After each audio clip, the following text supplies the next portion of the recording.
Our next topic is the circulation. Students, we have studied the basic about the blood because this blood is circulating in our body. So, what is the circulation? Circulation means in our body or into the organisms having higher organisms, there is a continuous circulating blood. Now, what is the purpose of this circulation? There is a different purposes. One basic is this is the blood which is circulating in our body is transporting the gases, that is oxygen and carbon dioxide. We have studied into the respiration. Second one, then the transport of the nutrients is also done by our circulatory system with the help of the blood. Then there is the transport of the waste material, that is urea, ammonia, takes place with the help of the blood. So all that transportation function is done by this circulating blood, and that's why we have to study the circulation. So in human, circulatory system is formed by the mesoderm of the embryo. So total circulatory system is formed by the mesoderm of the embryo. So there are three germinal layers are present, that is ectoderm, mesoderm and endoderm. We will study into the reproduction. So these three germinal layers give rise to the different organs, different system. So mesoderm means the whole circulatory system, that is the heart and blood vessels, then the blood are arised from the mesoderm. Then in human there are not into the humans circulatory pathways. There are total two types of the circulatory pathways are observed into the living systems, living organisms. That is open type circulation and closed type circulation. Now what is the open type circulation and closed type circulation?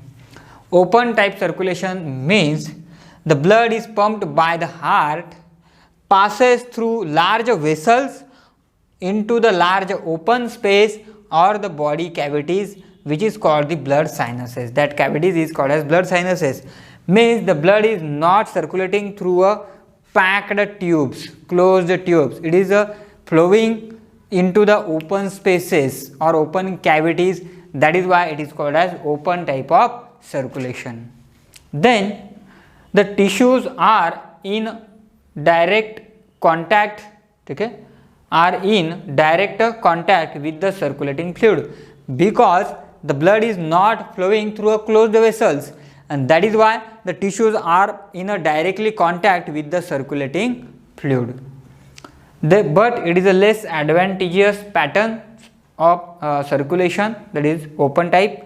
The example is arthropoda, molluscas, the kingdom arthropoda, then kingdom phylum arthropoda and phylum mollusca shows the open type of the circulation. Next one is the closed type of circulation. Now what is closed type of circulation? In which the blood passes, which is pumped by the heart, blood passes through closed network or the blood vessels. This network is called as the blood vessels. So that is artery and veins. So blood is flowing through a closed vessels. It is not flowing directly into the open spaces. And as it flowing in a blood vessels, in a closed network, the tissues are not in a direct contact with the circulating fluid. There is a exchange by a diffusion process, not a directly contact. But it is a more advantageous.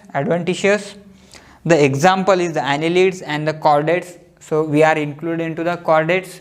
So human beings also have the closed type of circulation, not an open type of circulation. This closed type of circulation is discovered by the scientist William Harvey.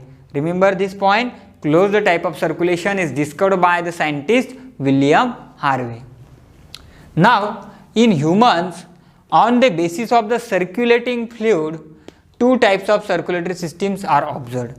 Means which type of fluid is circulating, on that basis there are two types of the circulatory systems are observed, that is blood circulatory system and lymph circulatory system. So basically in our body there are two fluids which are circulating, that is first one is the blood and second one is the lymph. So that is why blood circulatory system and lymph circulatory system. So blood circulatory system includes blood, blood vessels and the heart, and lymph circulatory system includes the lymph vessels and the lymph nodes. So we will see first the blood circulatory system and then the lymph circulatory system. Now type of blood circulation and heart in the vertebrates, means which having the vertebral column. So there are different types of the blood circulation and hearts into these vertebrates. So on this side there is number of heart chambers, atria, ventricles and type of circulation, and there are the groups, classes. So number of heart chamber in the fishes are 2, out of which 2, one is atria which are present on the upper side, and on the lower side that is the ventricle. So one atria and one ventricle, and the type of circulation is single circulation, not double circulation. Then in amphibians, the heart is 3 chamber in amphibians, out of which 2 are atria, that is upper chamber, and on the lower side there is a single ventricle. So that is why it is an incomplete double circulation, not a complete double circulation.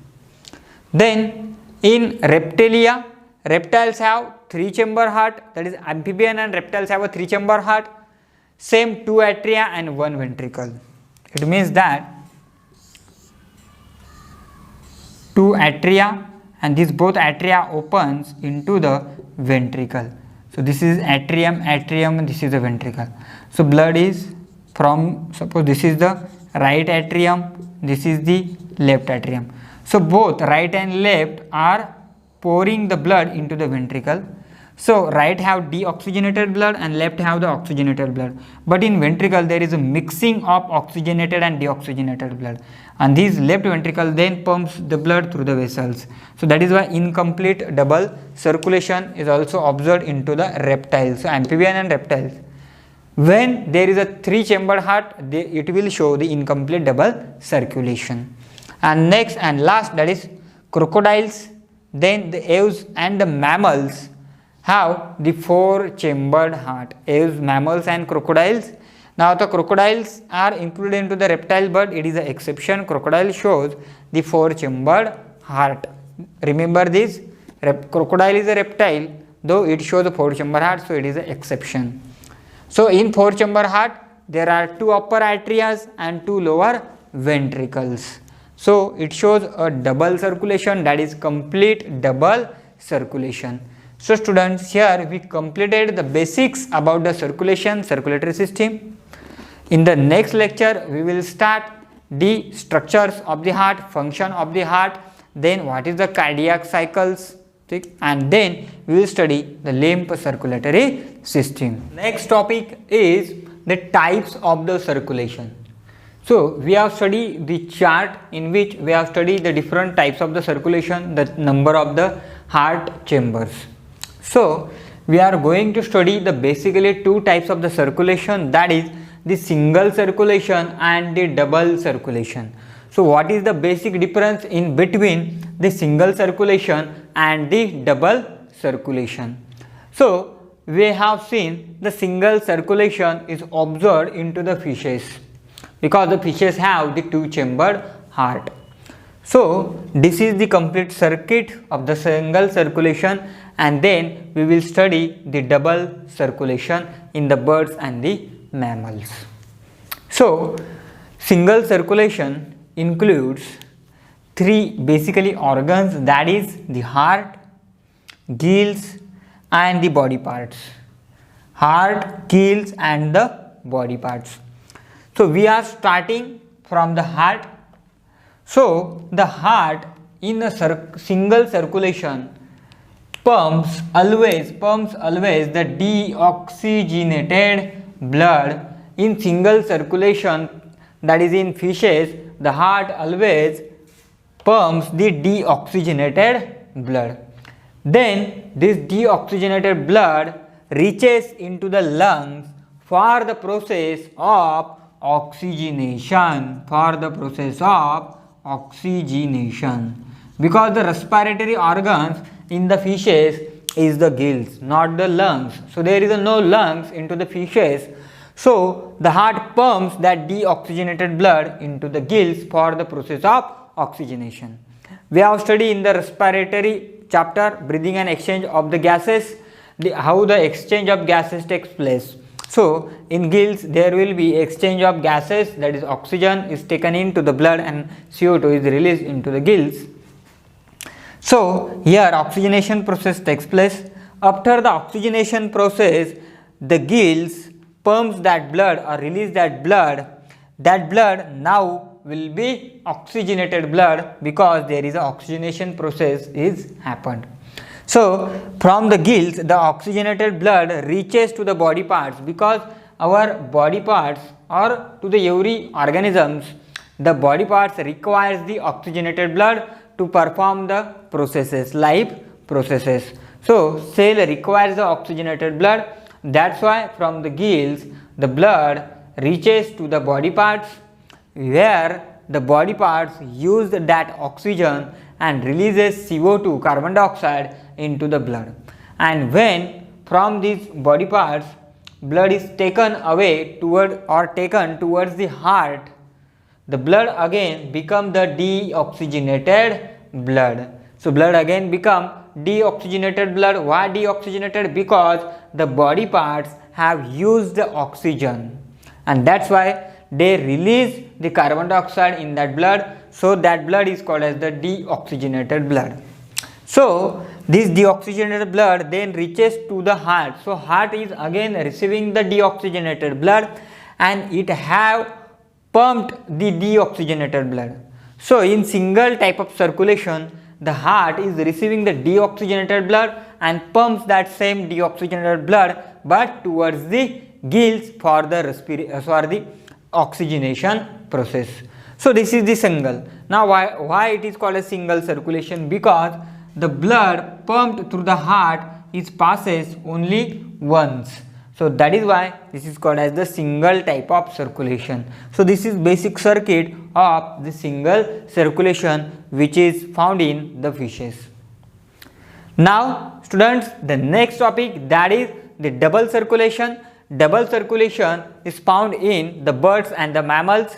So including the human is included into the mammals. So in our body there is a double circulation.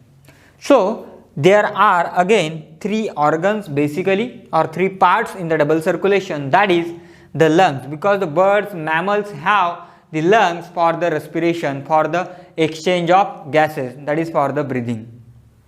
So the lungs, then the heart organ, that is the heart, and the other body organs, that is other body parts.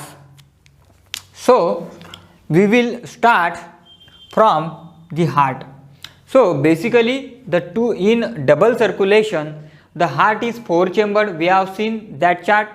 So out of four chamber, two uppers are the atria, so right and left atrium. Two lower chambers are called as the ventricles, that is right ventricle and left ventricle. Some basic information about the circulation of the heart is, on the right side of the heart, there is a deoxygenated blood, and on the left side of the heart there is a oxygenated blood.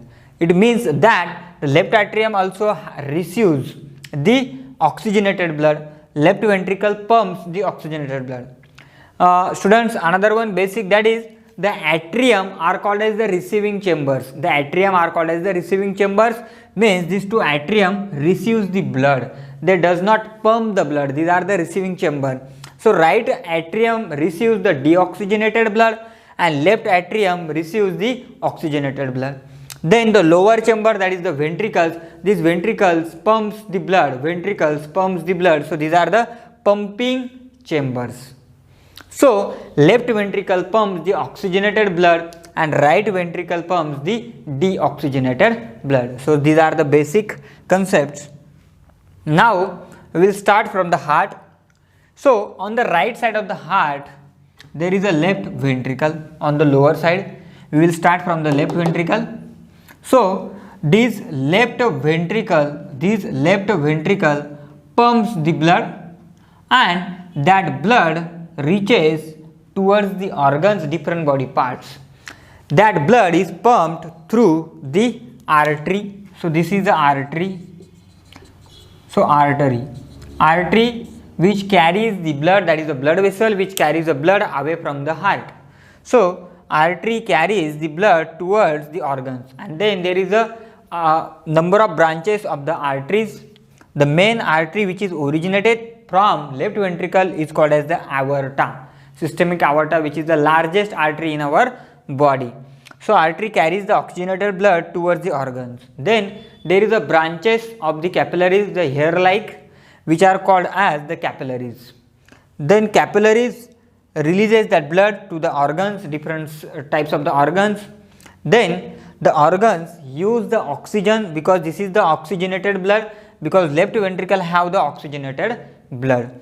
So this oxygenated blood reaches to the different organs or different parts of the body where the oxygen is used, and the cells or the tissues releases the carbon dioxide into the blood again, and then this capillaries unites to form the veins. So veins are the blood vessels which carries blood towards the heart, or which carries the deoxygenated blood. So then there is a formation of veins. So deoxygenated blood is carried by the vein. Remember this vein. The largest vein is the vena cava. Largest vein we will see in the next topics. So vena cava. So the vein carries the blood. It carries that blood from the organs into the right atrium, because atrium is the receiving chamber. So blood is received, and this is the deoxygenated blood. I have told that the right side of the heart have the deoxygenated blood. So right atrium always receives the deoxygenated blood with the help of vena cavas. With the help of vena cava. Vena cava, these are the veins. There are two vena cava, that is superior vena cava, which receives the blood from upper parts of the body, above the neck, head, neck. Then inferior vena cava, which is present on the lower side, so which carries the blood from the lower parts of the body below the heart. So there are these two veins which opens into the right atrium, and these veins pours that deoxygenated blood into the right atrium. So students, here the one circuit is complete from left ventricle, organs, and from organ to the right atrium. So this is the one circuit. This circuit is called as the systemic circuit or systemic circulation. In human or in birds and mammals, there is a double circulation. So this circulation is called as systemic circulation. Why systemic circulation? Because blood pumped from the left ventricle is reaches into the systems, different systems which are present in our body. So that is the systemic circulation. So this is the one circuit. So blood pumps from left ventricle and that reaches into the right atrium. This is the one. Now what happens in the next step? From the right atrium contracts and pumps that blood into the lower chamber, that is the ventricle. So blood from right atrium now enters into the right ventricle. This is the same blood which is pumped by the left ventricle, where the exchange of gases takes place, and then again that same blood from the organs reaches into the right atrium. Then the right atrium contracts and releases that blood into the right ventricle. Now this right ventricle pumps again, because the ventricles are the pumping organs, pumping ventricles. So right ventricle pumps that blood, and that blood reaches into the lungs. And the name of this blood vessel which carries the blood from right ventricle to the lungs is the pulmonary artery. Now students, I have told that the arteries carries the oxygenated blood, but in our body there is an exception, that is the pulmonary artery which carries the deoxygenated blood, because the right ventricle have deoxygenated blood which is came from the right atrium. So that's why this pulmonary artery carries the deoxygenated blood to the lungs, towards the lungs. So there is one doubt, that is If this vessel carries the deoxygenated blood, then why it is called as the artery?